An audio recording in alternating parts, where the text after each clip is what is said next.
The corner, the corner, the corner.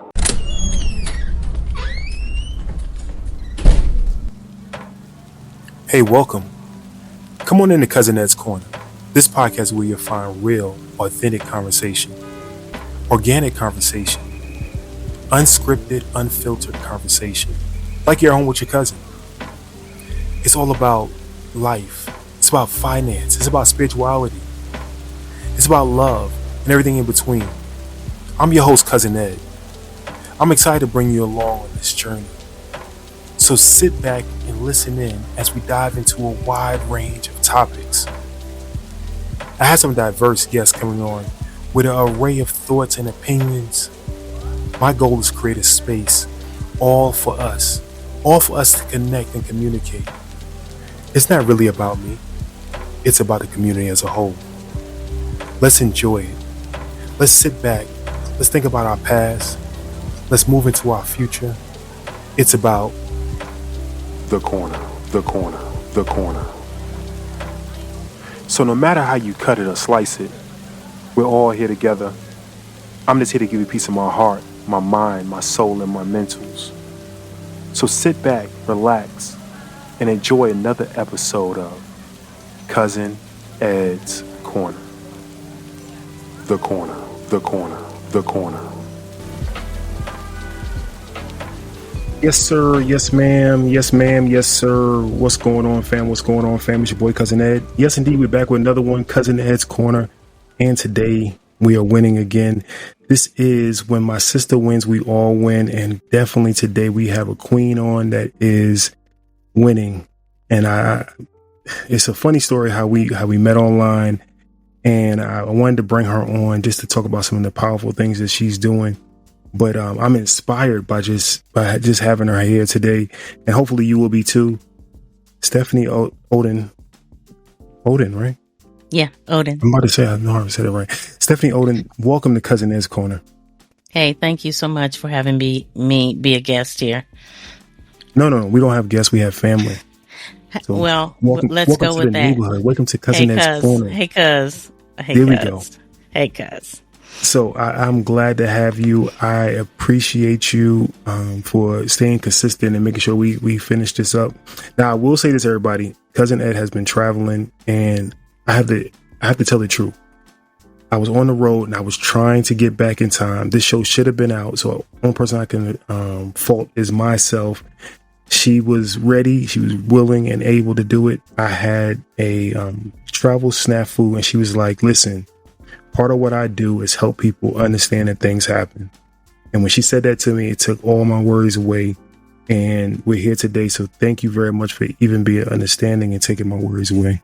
Yes, I do for others what I want to have done for me. So we're in this together. I mean, we're interconnected. We're independent, but we're interconnected. And we don't always realize how interconnected we are, and our stories and our journeys.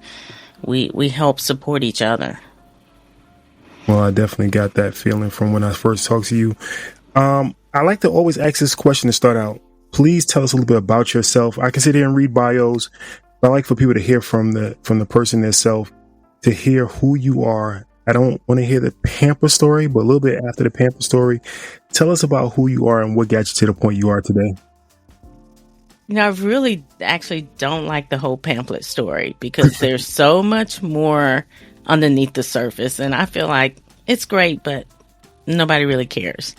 It really matters how I can show up for other people. So yes, I have credentials. I've done things. But most important to me is that the things that I do give other people hope, and that I can leave people better. Like whether they buy from me as part of one of my business or my coaching or my products, whether or not they buy from me, I want to leave people better, and I want them to be inspired and know that they were created for a purpose. And however that shows up, I'm a lighthouse. And if that's one thing I want you to remember, you can look at all the credentials on your own, but that's what I want you to know, that I'm a lighthouse. Well, she's not going to toot her horn, but I'm going to go ahead and give you one of them. Best-selling author. She is an entrepreneur, serial entrepreneur. She's out here helping other people discover their power, and they're empowering them to step out on their own.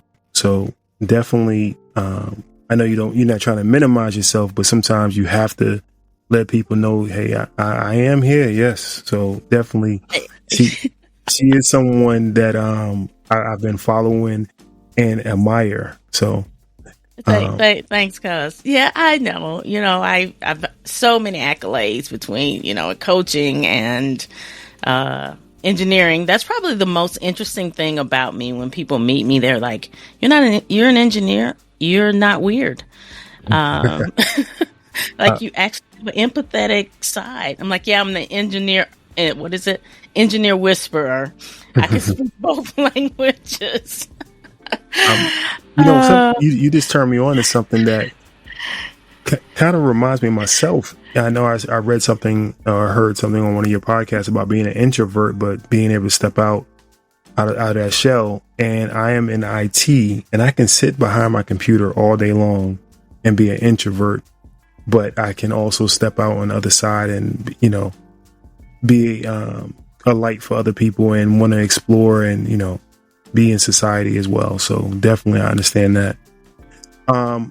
Well, I want to talk about something else that just started this year, your podcast. Can you please tell us about your podcast? Yes. My podcast is the Quiet Impact Podcast. And I really didn't want to start a podcast. I'm just going to be honest. I really didn't. I was, and I'm going to just keep it straight. Like, I am a faith person, and God said, start a podcast. And I said, no. And, I don't know if any of you know, that doesn't end well. And I said, no, I'm not ready. And 2 years later, I said, okay, I think I can do this. And what's so interesting about it is I really, I don't think that my no was necessarily something that was a bad thing. It was more a preparation, of mental preparation to get me prepared for when I did launch the podcast, because things showed up so smoothly. Resources showed up, people showed up to help me, the episodes came, and all of this I had never done before. And that's one thing that's, when you're operating out of what your gift is and what your purpose is, and you're being obedient, things show up. It was nervousness because I'd never done it before, but it wasn't strife with it. And I wasn't doing it, and I don't do it for other people. I do it because it is a calling for my message to get out to the people that are supposed to hear it. And I have fun. # winning. You have to listen to the first episode to get that. Well, that goes back to the whole premise behind this show. So let me jump in right here and do a sponsorship. Big up to Sisters in Business, the Sistah Shop. They sponsor this episode, and all sisters. When my sister wins, we all win, because y'all are doing so many different things, and when y'all win, we win. So definitely, having you create a podcast and be out there and step out on faith and doing something is definitely a sign of winning. I think we might be twins in some kind of way, because I didn't want to do a podcast. This right here is not what I want to do. I would rather. I don't know what I would rather do. I'd rather coach and do everything else, but podcasting gave me an avenue to get things off my chest, one, and speak to interesting people such as yourself and help others through these interviews. So, somewhat like you, I didn't want to do this, but God put angels around me to say do this, and that's what I'm doing today. So, yeah, we might be twins in the background, cousins and twins. How about that? There we go. So, can you tell me more about your coaching and your leadership? One of the things that I do is it's along the aspects of introverts. And typically I've met and I've coached a lot of introvert achievers who, because of how society views being an introvert and being a leader, they think that they can't be leaders, or they think they have to be more extroverted to be a good leader.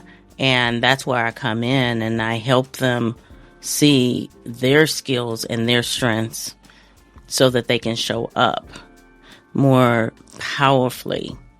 You know, one client I had, very successful, and didn't have the confidence. And that's a lot of what it is helping them.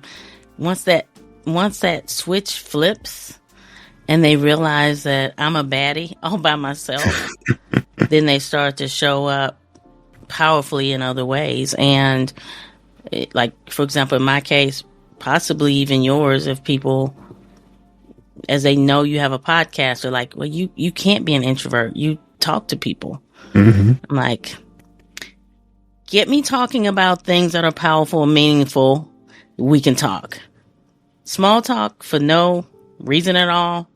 I'm out. Deuces. I somewhat call myself a chameleon, right? I can fit in many places. What I would rather do is be, first of all, I'm the only child. So that's where it all started. So I can go somewhere and be by myself and read and be on the computer and everything else by myself. So that's where the introvert came in. When I go to my cousin's house and I'm ready to go, I would call my dad and my mom, say, hey, let me get out of here. But coming up, I grew up in a major city and playing sports. It brought a lot out of me in that aspect of being around others. And then coming into corporate America, I think a lot of what you're saying is from corporate America, having to put yourself in certain rooms and certain trainings and things like that. You have to bring yourself out, and having those skills. I know I say this a bunch of times, having those skills from corporate America helps me help others because I'm able to share those skills that was taught to me. Exactly.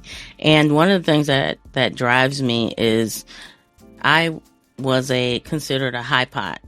The high potential. You can't ever tell anybody you're high pot. Strangest thing, but, oh, you're a high pot. We want you to know, but you can't tell anybody. Okay, great.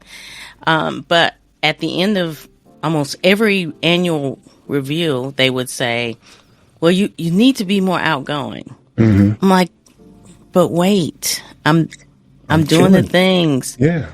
My team's performing. I don't get it. And I finally decided I don't care. I'm going to do this the way I'm going to do it. And you still succeed. And still comes from it, succeed. Yeah. And then people ask me how I succeed. Well, I step into, I don't try to be other people. And I have been in the room where other styles, where literally corporate America, different management styles, where they bang on the table, right? That is, say all the swear words and all of that. And that's not my style. That's not how I lead. That's not how I coach. That's not me.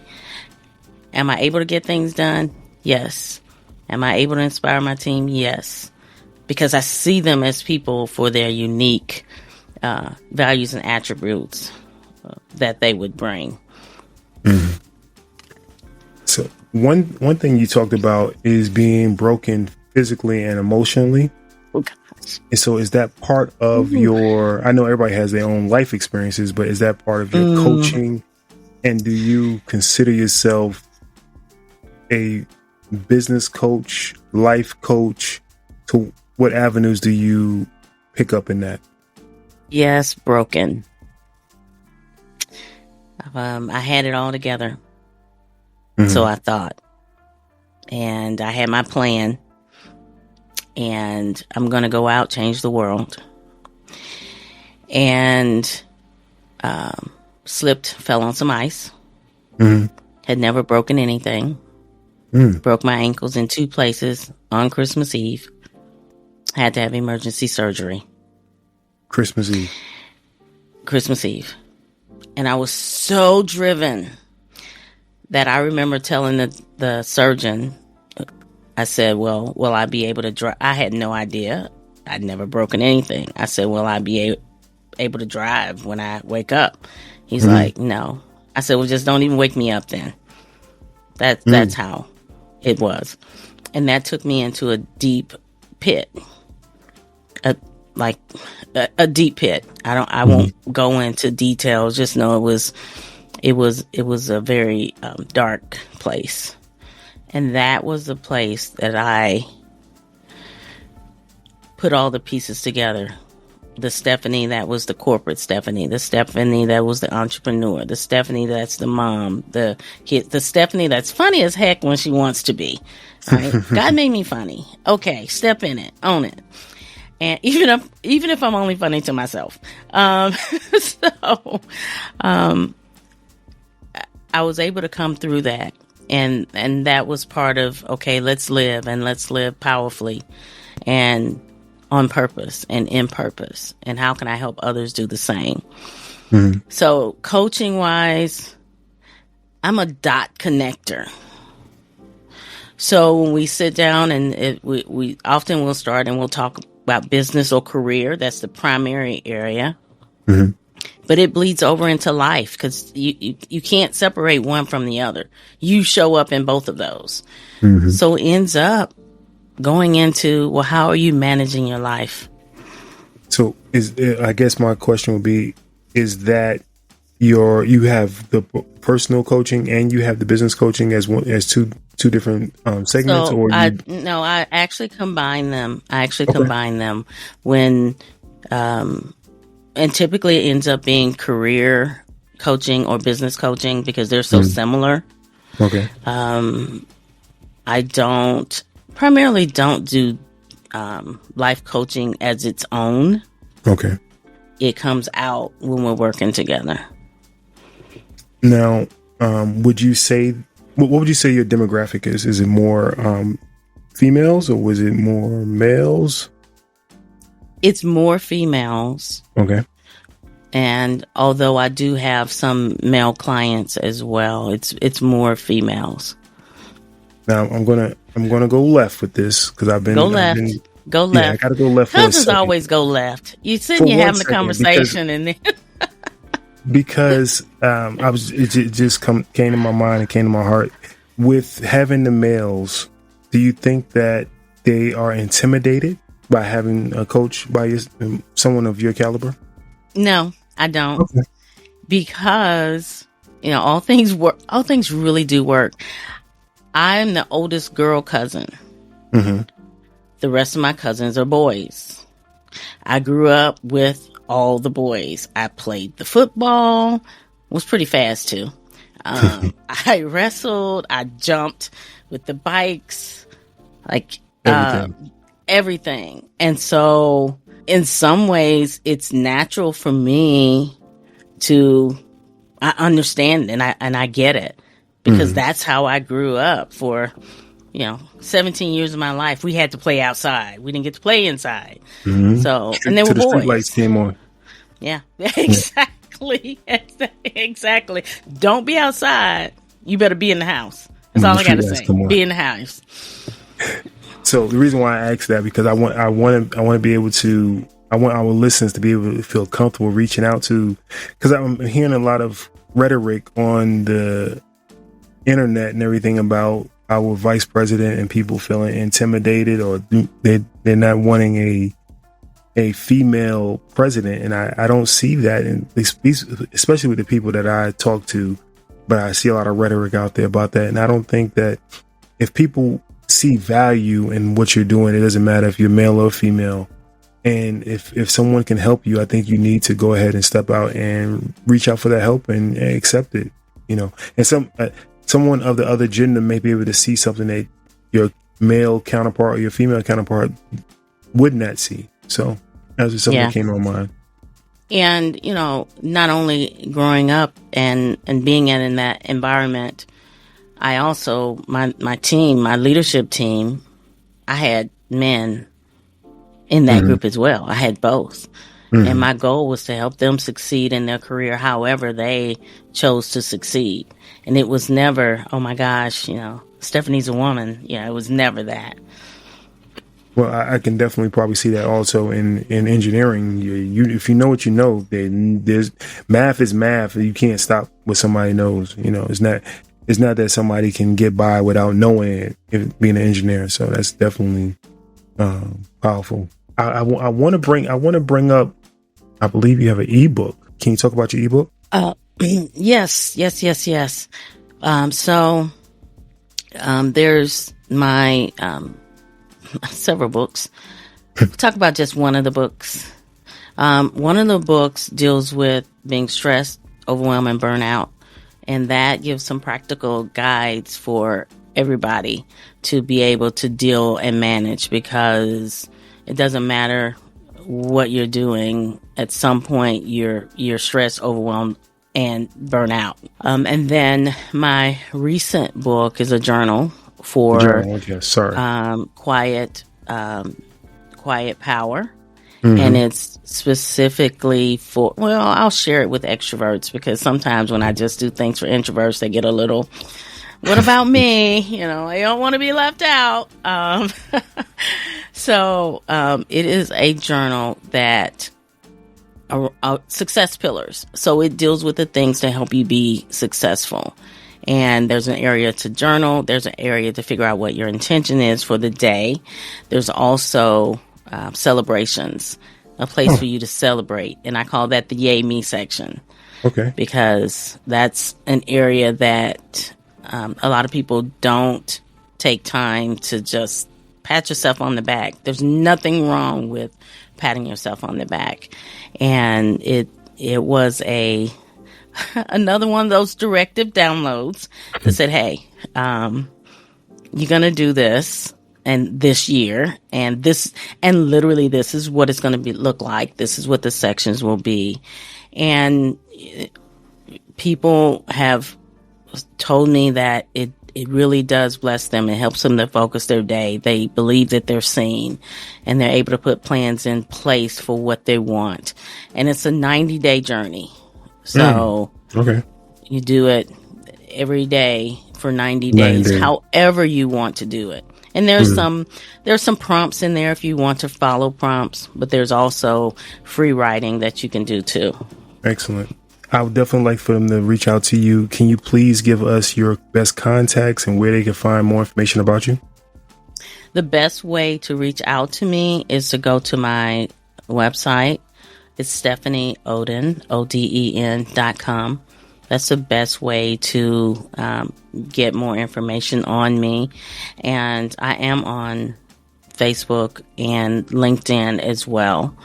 And Facebook and LinkedIn is Stephaine Y. Oden. I would love to hear from you and have a conversation and just a chat, because being here in the corner, we're all family. And so I would love to. Let's just have a conversation. That's it. Grow the family. There we go. Well, definitely, I give this message to most people. The cups are on the counter. The brown is down low. The clear is up top. I have tea as well. You can get the tea. So whatever you like. Definitely love to have you back anytime. Hey, listen, fam. This queen is definitely doing some big things. I definitely appreciate her coming on. Be sure to go out to her website, StephanieOden.com, and check out some of her material. I'm looking right here at this ebook. I'm downloading it as we speak. So make sure you do the same. Be sure to leave a voicemail for her, 762-333-2032. That's 762-333-2032. Also, you could DM me and I will forward the message to her if you can't get in contact with her. Love having you, Queen. Thank you. Thank you very much. Family, I love y'all. Make sure you check her out. Peace. This is Stephaine Oden of StephanieOden.com, and also the host of the Quiet Impact podcast. And when I'm not working on my own podcast or serving my clients and brand partners, I'm listening to Cousin Ed's Corner. Hey, y'all. Aisha here, founder and CEO of the Sistahs in Business Expo, the country's only multi-city small business expo and community created to celebrate and educate entrepreneurial women of color. Be sure to tune in to the next episode of Cousin Ed's Corner. And remember, when my sister wins, we all win. This episode of Cousin Ed's Corner was brought to you by the Sistah Shop. Please be sure to visit them at thesistahshop.com. That's THESISTAHSHOP.com. Thesistahshop.com. Thank you for listening to Cousin Ed's Corner.